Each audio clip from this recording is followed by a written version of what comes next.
Hey guys, back again. Let's talk about Star Wars The Mandalorian and Grogu, which is the newest Star Wars movie.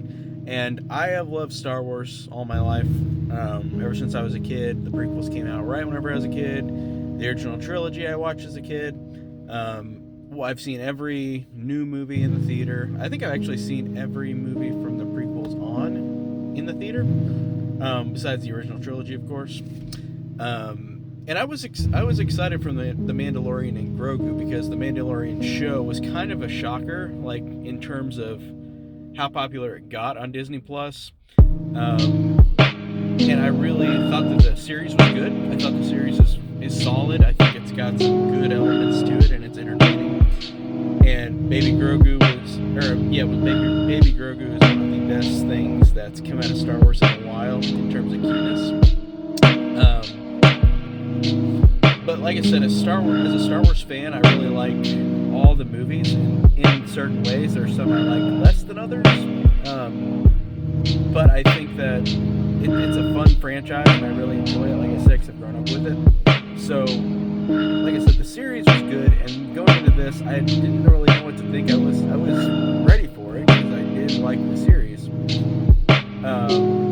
And this movie's kind of getting ragged on in terms of it's got mixed reviews, mixed reception on it, and I guess see that it's just kind of a Star Wars movie. It kind of does play it safe, but I think that the idea of this was really fun. I liked just this journey of the Din Djarin and Grogu going on an adventure, going on a road trips essentially, going along the different planets and trying to get a person.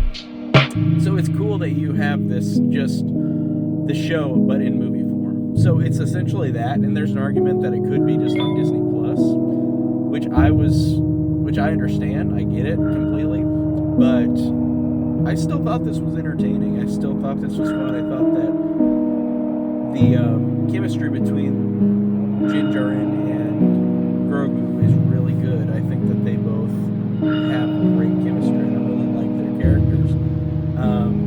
I was surprised when they announced that Jeremy Allen White from The Bear was going to voice Hut. I thought that was pretty interesting. That's such a weird casting choice, and I liked that. I thought he was good in this, but it was just a very weird one, and it was surprising. I did like the fact that that character was pretty sympathetic because he's a Hutt, and this is after Return of the Jedi, where Jabba the Hutt is dead, and you've got two other Hutts that are, I think, brother and sister to Jabba the Hutt, and then Jeremy Allen White's character is the son of Jabba the Hutt. Or no, I guess maybe they're all kids of Jabba the Hutt, and they're trying to have the throne since Jabba the Hutt's gone. But I think that it was just interesting showing that. Like I like that, and I like the character. I thought it was fun. Like I said, this is a fun visual movie too. It's not anything like you don't look at it in a way where you're trying to kind of rambling now. You don't look at it in a way where it's more than just it's typical Star Wars in that way.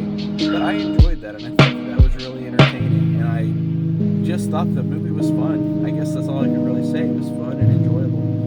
And like I said, I like these characters a lot. I liked also seeing those cute little creatures from The Rise of Skywalker, and that were also in The Mandalorian.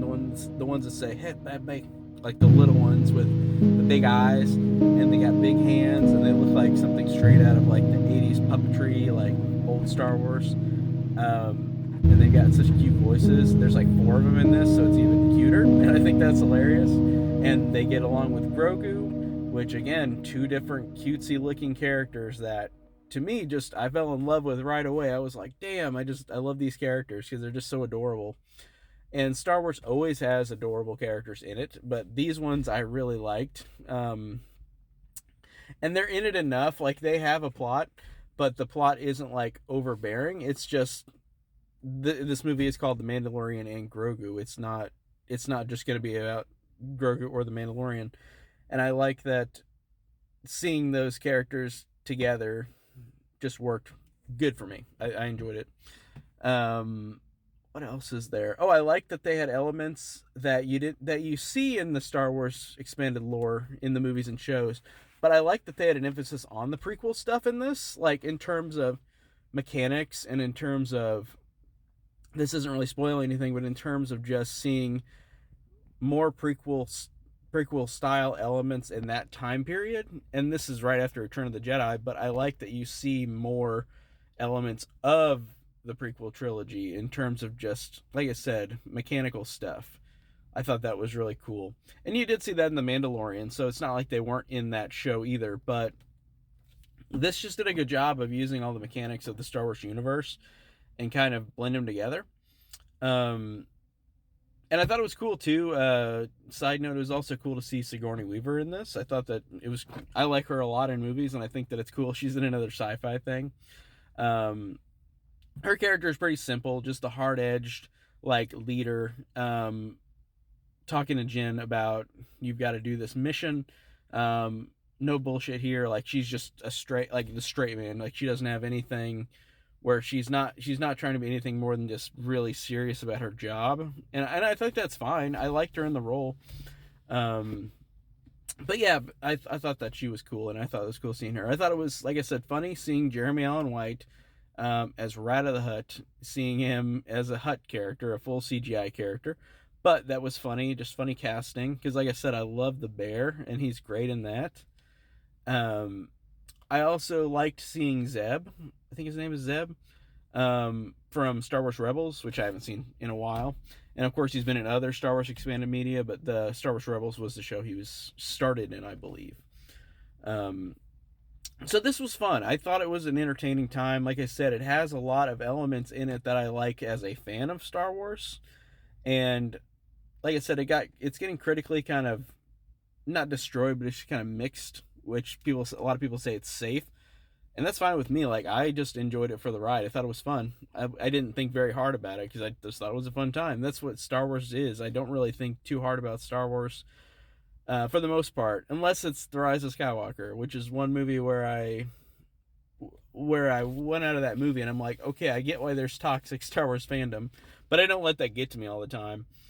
But like, I've had feelings like that as well for Star Wars, but I try not to. I try to just think of Star Wars as a basic fun time. And if you think too hard about it, like George Lucas said, it's a story for kids. If you think too hard about it, you're just going to get annoyed at everything. And the Star Wars fandom is the worst fandom, one of the worst fandoms ever. They just complain about everything. So I try not to, even though you have to complain about something. But yeah, I still thought, regardless, Mandalorian and Grogu was a fun time. It was enjoyable. I got my money's worth. I recommend it. Yeah, all I could say. Thanks, guys, so much, and have a good one.